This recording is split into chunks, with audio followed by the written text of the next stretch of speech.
Il tenait absolument à faire ses devoirs de vacances, mais il était obligé de les faire en secret, au beau milieu de la nuit. Enfin, il faut également signaler que Harry Potter était un sorcier. Minuit approchait. Les couvertures tirées par-dessus sa tête comme une tente, Harry était allongé à plat ventre sur son lit, une lampe torche dans une main, un livre relié plein cuir ouvert sur son oreiller. Il s'agissait d'une histoire de la magie par Adalbert Lassornette. Les sourcils froncés, Harry Potter fit courir le long de la page la pointe de la plume d'aigle qu'il tenait dans son autre main. Il cherchait des idées pour une dissertation sur le sujet suivant. La crémation des sorcières au XIVe siècle était totalement inefficace, commentée et discutée.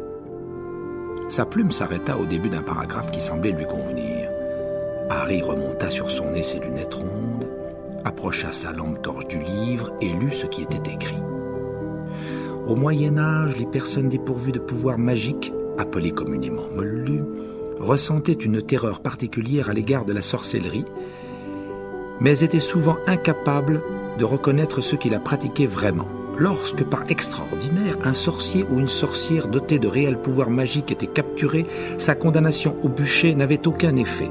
Le condamné se contentait de jeter un simple sortilège de gel-flamme, puis, faisant semblant de se tordre de douleur dans l'apparente fournaise, alors qu'en réalité, il n'éprouvait qu'une agréable sensation de chatouillis.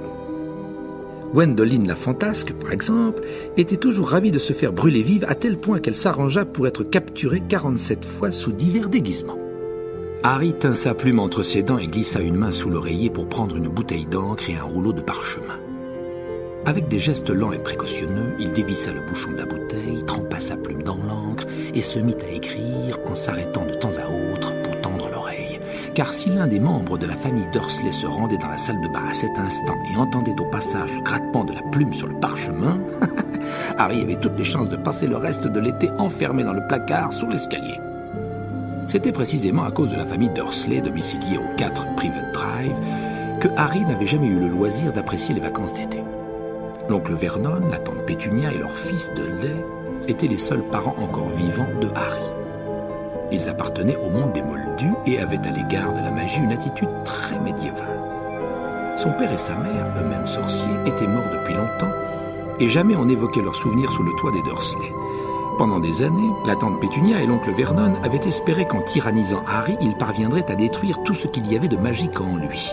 À leur grande fureur, leurs efforts s'étaient révélés vains et ils vivaient à présent dans la hantise qu'un jour quelqu'un finisse par découvrir que depuis 2 ans, Harry suivait ses études au collège Poudlard, l'école de sorcellerie.